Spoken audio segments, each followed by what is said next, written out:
नमस्कार दोस्तों, स्वागत है आपका अपने YouTube channel the viral news पर। दोस्तों, इस वक्त की बड़ी खबर में चीन में रह रहे एक भारतीय डॉक्टर का मानना है कि भारत में इस वक्त रोजाना 15 से 20 लाख लोग कोरोना वायरस से संक्रमित हो रहे हैं। इस समय सरकारी तौर पर आ रहे 4 लाख के आंकड़ों पर संदेह जताते हुए डॉक्टर ने कहा कि कोरोना अभी कम से कम 2 साल तक रहेगा। इस भारतीय डॉक्टर का नाम संजीव चौबे है।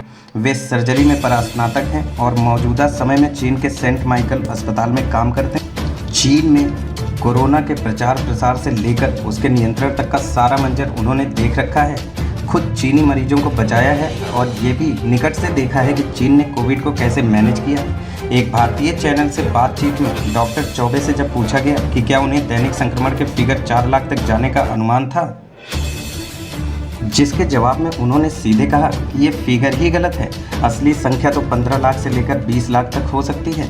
इसका कारण ये है कि न जाने कितने लोगों में कोविड के लक्षण हैं, पर या तो वो खुद ही जांच नहीं करा पा रहे हैं या चाहने के बाद भी उनकी जांच नहीं हो पा रही है। उन्होंने भारत में अपने ही परिचितों का हवाला दिया कि घर में एक आदमी पॉजिटिव है, बाकी लोग पॉजिटिव नहीं हैं, लेकिन उनमें रोग के लक्षण मौजूद। भारत में एक्सपर्ट कह रहे हैं कि कोरोना संक्रमण इस महीने पीक पर होंगे। इसके बाद संख्या में तेजी से गिरावट आएगी। इस बात से नाइत्तेफाकी रखते हुए डॉक्टर चौबे ने कहा कि अगर संख्या गिरेगी तो बाद में बढ़ेगी भी, तो लहर दोनों तरफ चलेगी, ऊपर को भी और नीचे को भी। दूसरी लहर के बाद तीसरी लहर भी आएगी और वो इससे भी ज़्यादा खतरनाक होगी। उन्होंने ब्राज़ील का उदाहरण भी दिया। वहाँ पहली लहर खत्म हुई और लोग आराम करने लगे कि दूसरी लहर और भी ज़्यादा भयंकर तबाही लेकर आ गई। तीसरी लहर तो आई और वो सबसे अधिक जानलेवा निकली। दफनाने की जगह की ऐसी किल्लत हो गई कि एक एक कब्र में 2-2 शरीर दफन करने पड़े। उन्होंने भारत में दूसरी लहर के लिए कोरोना संख्या में कमी देखने के बाद की गई लापरवाही को दोषी बताया। हमने होली भी खेली, चुनाव भी लड़े, कुंभ भी नहाया और क्रिकेट भी खेला। बुरा असर तो होना ही था।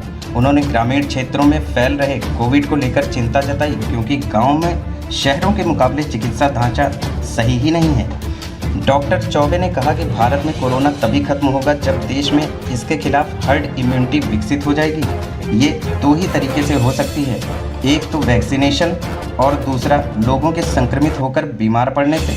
उनका कहना है कि कोरोना के प्रति हर्ड इम्यूनिटी तभी विकसित होगी जब देश की 70% आबादी तक संक्रमित हो, प्राकृतिक रूप से बीमार होकर या फिर वैक्सीन के जरिए। उन्होंने चिंता जताई कि अभी वैक्सीनेशन का काम बहुत धीमा है और ये भी बताया कि महामारियां बहुत खतरनाक होती हैं। भारत की आबादी सिर्फ 25 करोड़ होने पर ही स्पेनिश फ्लू से 1.25 करोड़ लोग मारे गए थे। इस लिहाज से कोरोना का खतरा तो आप सभी समझ ही रहे होंगे। ये पूछने पर कि चीन ने कोरोना पर इतनी जल्दी कैसे काबू पाया, तो डॉक्टर चौबे ने जिसका जवाब दिया कि पिछले 10 सालों में चीन ने कई संक्रमणों से लड़ाई लड़ी। सार्स, स्वाइन फ्लू और बर्ड फ्लू जैसी लड़ाइयों से चीन ने खुद को बचाया। इन रोगों से जंग के चलते मास्क पहनना और बार बार हाथ धोना इनके कल्चर का हिस्सा ही बन गया है। इसके अतिरिक्त डॉक्टर चौबे ने कहा कि भारत में ही अगर कोरोना का प्रबंधन ICMR जैसे संगठन को दिया जाए और उसको सेना और सुरक्षा बलों की मदद मिल जाए तो ही रोग पर काबू कहीं अच्छे ढंग से हो सकेगा।